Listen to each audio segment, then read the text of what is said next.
Created in 1996, Ekiti State, nicknamed the Fountain of Knowledge, is rich in natural resources, including tropical forest, a wide variety of minerals, and warm and cold springs. Since the creation of the state, there have been 6 elections, and Dr Kayode Fayemi has won 2. In this special, Arise looks into Fayemi's time in office, his achievements, his non-fulfillments, and the perception of his tenure across Ekiti.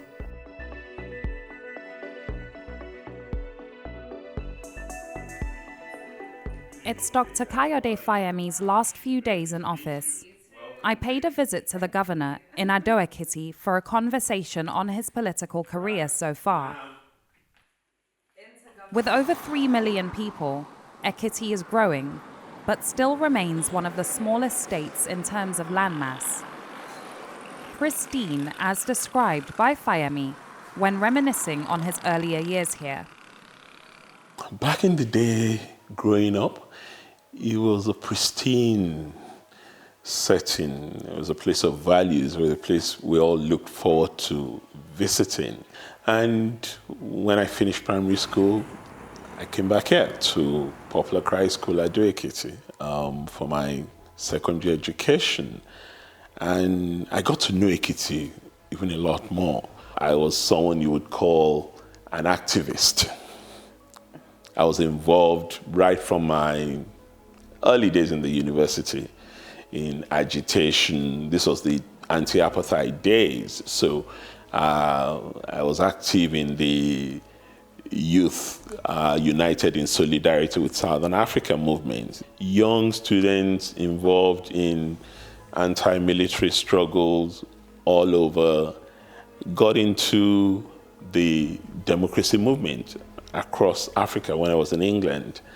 And then we had the June 12 election, which was annulled by the military. And a lot of us were so upset, not so much about the winner of the election himself, the late Chief MKO Abiola, but the sheer audacity of the military doing this to Nigerians. So when the Obasanjo administration came into office, I assisted the government in a number of technical aspects of the democratic project. The Human Rights Violations Investigation Commission, for example, the Puta Commission, I worked with them behind the scene as the technical advisor. I also did similar things with the military in security sector reform, worked with the government in its focus on the new Partnership for Africa's Development, NEPAD, all as the director of the Center for Democracy and Development. But I was also still active on the side with many of the political leaders in the progressive movement, the Alliance for Democracy, including my own governor, Otumba Adebayo, is now current Minister of Trade and Investment. And he was actually the one who invited me, funny enough, to come into Ekiti politics. July 14th, 2018. Kayode Fayemi of the All Progressives Congress wins elections in Ekiti State for a second time. The margins were close, with Fayemi securing just under 20,000 more votes than his main political rival, Kolapo Olushola of the People's Democratic Party. I knew I had unfinished business in Ekiti. There were projects that I started that were literally abandoned by the succeeding administration. I could see some of the pupils in Ekiti out of school. In fact, we now ranked last in the out of school kids assessment in the Southwest. When I left, we had the highest enrollment rate in the country in 2014.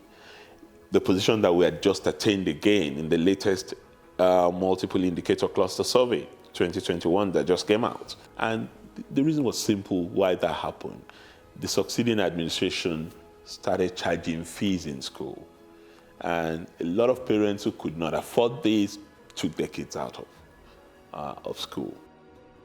Fayemi's first term as Governor of Ekiti State was from 2010 to 2014. The elections were actually in 2007, when Segun Oni of the PDP took office, a move that was contested by Fayemi and his party at the time, Action Congress. A landmark judgment by the appeal court sitting in Ilorin, Kwara State in 2010 ousted Oni and ruled that Fayemi was the lawfully elected governor.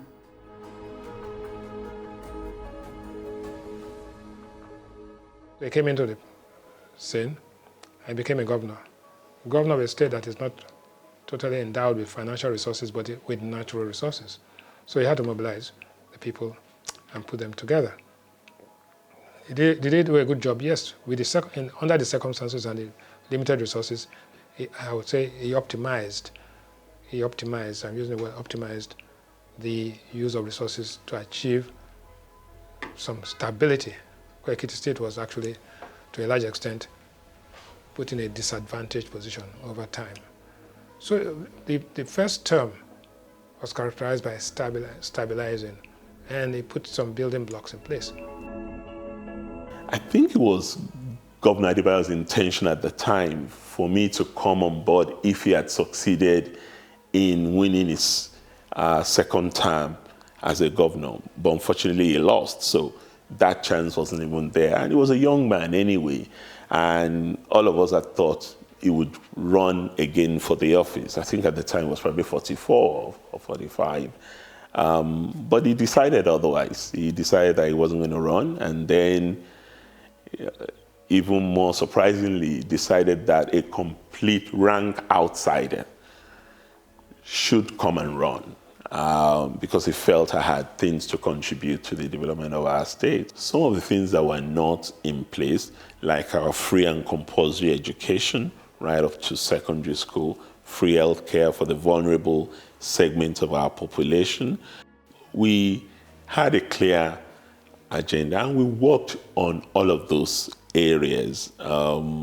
We completed all the projects. Accurately, let me say most of the projects started by the Shegoni's administration, then started putting in place infrastructure that would enable the state to begin to at least compete favorably. After a first term, Fayemi decided to run for a second, but things didn't go as planned. His main opponent, Ayodele Fayose of the PDP, would win at the polls by over 80,000 votes.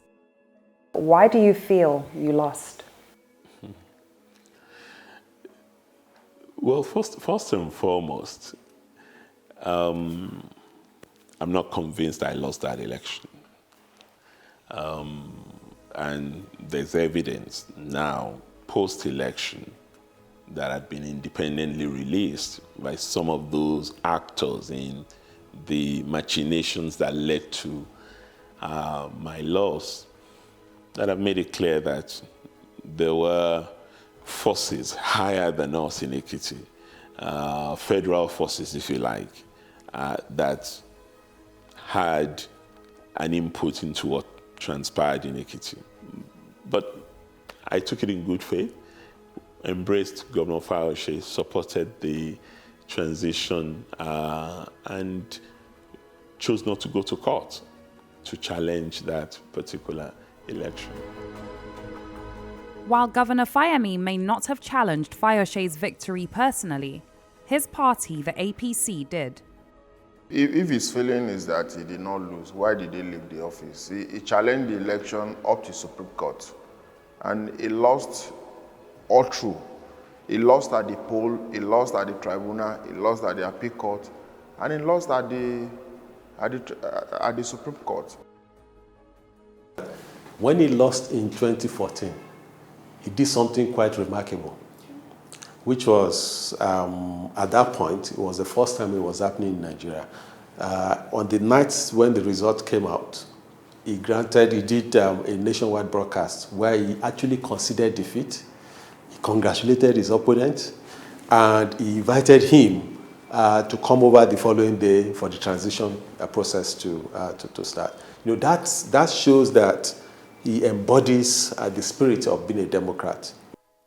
Following his loss in 2014, Kayode Fayemi played an active role in the 2015 presidential elections as Director of Research and Policy for President Muhammadu Buhari's presidential race. Buhari's success led to Fayemi's appointment as Minister of Mines and Steel Development, an industry that he admits he didn't know much about, but an office he was confident that he could manage.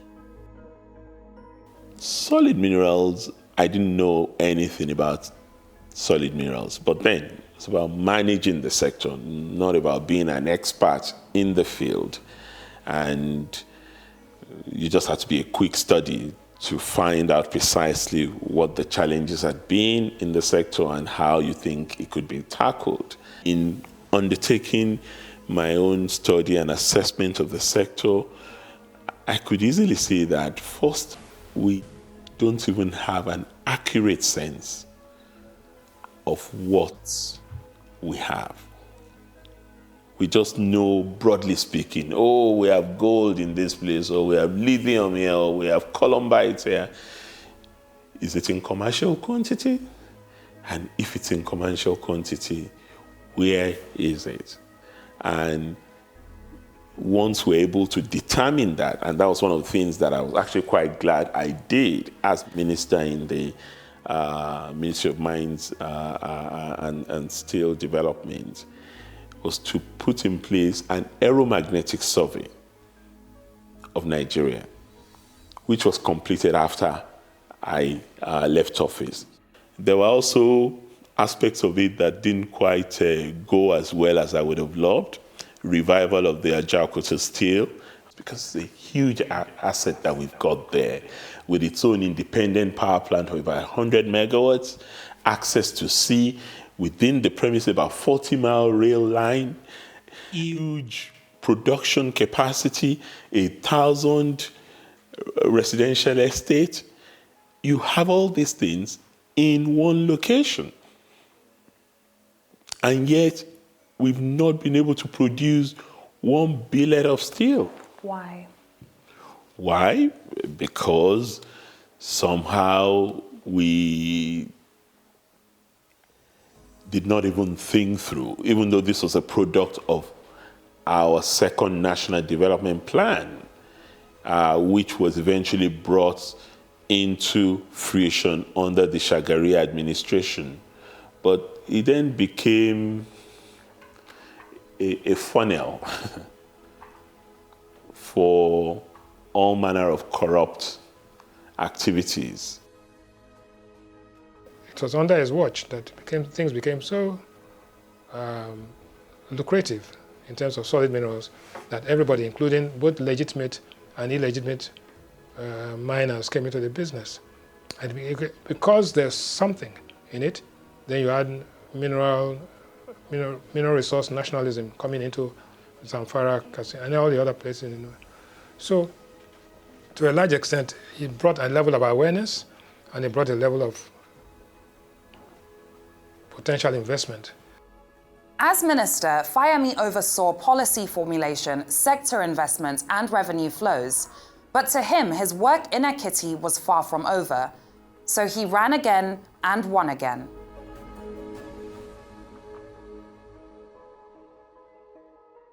By the time Fayemi returned in 2018, he was actually a transformed politician himself. Somebody who was able to not just, he had experience under his belt, but also part of that experience was that painful experience of actually losing and figuring out why he lost. And by the time he returned, he was able to combine two things. One, get things done, but at the same time, get closer to his people, and also pace his reform in a way that will be more palatable to the people. He ran a government for 4 years, a government that people never get to see, a governor that was like people regarded as a diaspora governor. The evidence are there. The only road through which you can get to Ekiti now from Ondo State is you have to pass through Igbaroke, Igbarodo and all that. And there is a road linking Ilawe to Ado Strait. It's less than 10 minutes drive from Ilawe. The road has collapsed. In fairness, I can mention one project that he did. That is the road linking Ado-Ekiti with Enyi. He's almost done with his tenure. I've challenged him to place Holy Bible on his chest and swear that he won that 2019 election. He did not win 2014, he did not win 2018. And how do people in Ekiti feel about Governor Fayemi's time in office? Well, I'm in the state capital, Ado-Ekiti, today to get a sense of how the public feel this administration has performed. Torí pé ó ṣe dáadáa, inú wa dẹ̀ tún dùn. Torí gbogbo iṣẹ́ tó ṣe fún wa l'Ekiti, a rí. Kì í ṣe pé ó ṣe tá a fojú rí, ó ṣe a fojú rí, a fi ojú rí, ó ṣe so inú wa dùn. Ibi tó dẹ̀ ń lọ náà, Ọlọ́run á gbàbẹ̀ fún, kò ní rí wàhálà. Ètí nípa iṣẹ́ tó ń ṣe, wọ́n try, inú wa dẹ̀ dùn sí wọn. Ní iṣẹ́ tó ń ṣe l'Ekiti. Àti bí bá ṣe ń gbọ́ ìròyìn wọn náà, a dúpẹ́ lọ́wọ́ Ọlọ́run pé orúkọ wọn ò bàjẹ́. Ṣùgbọ́n kán bá wa try ọ̀nà Greek yẹn, a dẹ̀ fẹ́ kán bá wa ṣe bẹ̀yẹn torí wọ́n ṣiṣẹ́ síbẹ̀ yẹn, kò dẹ̀ yẹ kí iṣẹ́ yẹn bàjẹ́. Kayode Fayemi have tried all his possible best. He has served Ekiti for 8 years. My name is Ajijola Adekunle. I work with the local government. And he tried all his possible best to do because he always pays our salary at when due. And then secondly, all the projects that Dr. Kayode Fayemi have did, you see all the things. You see it. And then he starts well, he finishes it well. By God's grace, it shall be well with him. Poor administration so far. My sister, you can see all around the town, there is no good road, no water, no light. Our car is faulty every now and then. If we drive from maybe Okela, around housing, everywhere is bad. The roads are bad. Our tires will be faulty every day. The government is APT generally. Their government is bad. Very poor government. Very poor government. I don't know. From up, not Ekiti alone. From up is a poor government. That's what I can say. One of the first promises Governor Fayemi made at the start of his second term was to pay off salaries, gratuities, and pension arrears owed to workers and retirees in the state. A promise his administration has not been able to live up to. I never had an inkling, and no one in this country had an inkling, that we were going to end up with COVID-19 pandemic. When we did in March 2020.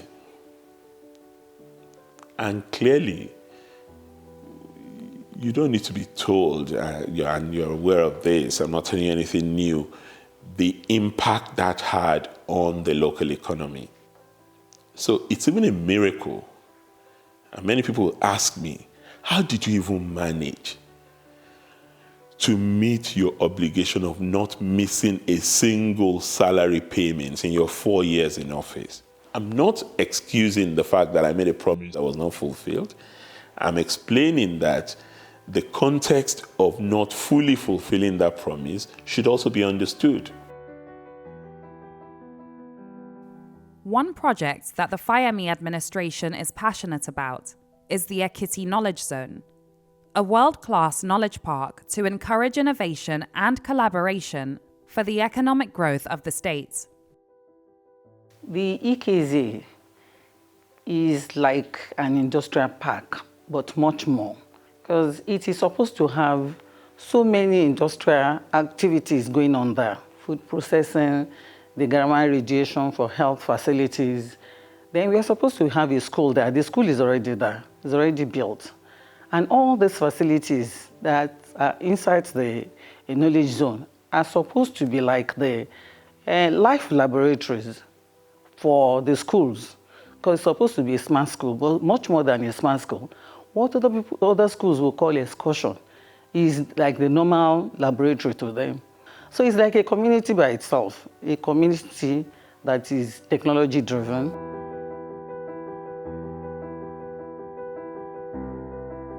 were in serious discussions with the African Development Bank.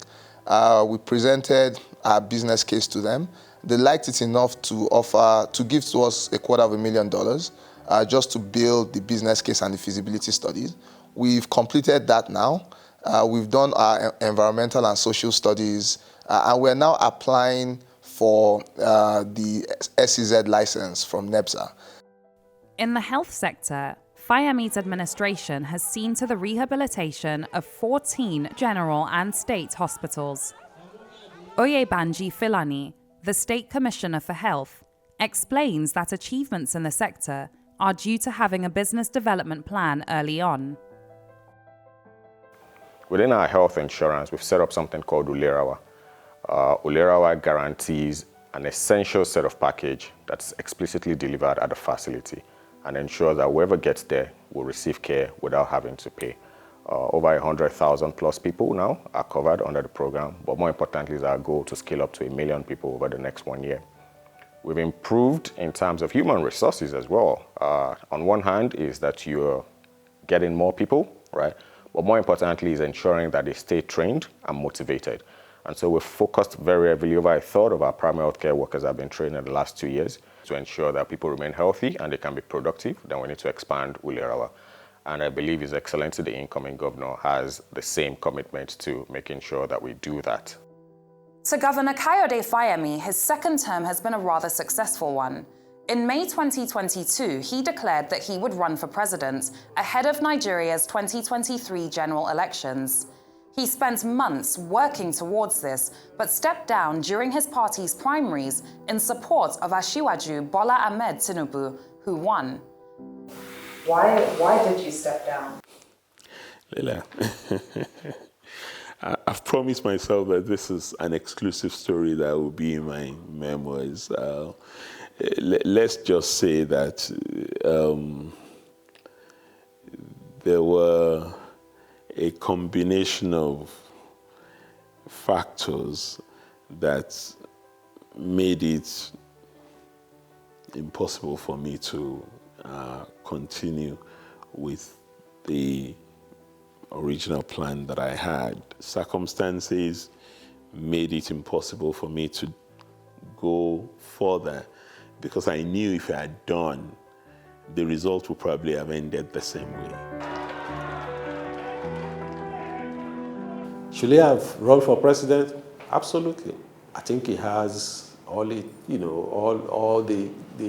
things that you are looking for in a president. Should he have stepped down? I would say, that depends. The actors have information that we don't have, right? Maybe he stepped down because he had done his numbers and he saw that he wasn't going to go far. Maybe it was out of deference, to the person that I stepped down for. In a way, it was surprising that I stepped down because people expected I was going to go a bit far, and people also expected that he fits, the image of the kind of president, that we need, at this point in time. But it's also not surprising that I stepped down for Asiwaju Bola Ahmed Tinubu because they come from the same political family, and they went, they go all the way back. To the Fayemi administration, the continuation of the state's progress by the next administration is crucial. In his final days in office, the governor unveiled a 30-year development plan. With Biodun Oyebanji, a member of the APC, winning the latest gubernatorial election in Ekiti, Fayemi believes that his administration's unfinished work will be completed. Some of the programs that we started in our first term, stipend for the elderly, which we then took on, and it was embraced when I was director of policy as the cash incentive, 5,000 naira per person that I think the Ministry of Humanitarian Affairs has now taken charge of. Such social investment schemes that we started, we continued. And some of the infrastructures that had not been completed, we completed them. The airport we started when I came back during the second term, and all the dams were rehabilitated for water production in the state. our independent power project is nearing completion. Since we came into office, some of the anecdotal, I think, evidence you'll find is that we are no longer one of those people that get zero investments into the country. So all in, I think it's been very good, but there's room for significant progress. What is next? Well, I just said that our party is in the race for the presidency, and I'm a party man. I've worked for this party from its inception, but it's time to take some rest as well. I've been on this trajectory for the last 16 years non-stop, since 2005, 2006, and I'm sure my wife will be happy to just have me sit and read and talk about ourselves than indulge in any busy activities. But don't forget, primarily, I'm an academic. I'm probably going to write about what transpired in the last 16 years, maybe a sequel to Out of the Shadows. Dr. Kayode Fayemi's life so far has been one of service, through politics, advocacy, and academics. His scorecard may come with mixed ratings, but the general consensus, particularly amongst the people of Ekiti State, is that he has made his mark. His time as governor is up, and although his ambition for the presidency didn't go as planned, his political career seems far from over. What does the future hold for the unexpected politician? Time will tell. Laila Johnson-Salami, Arise News.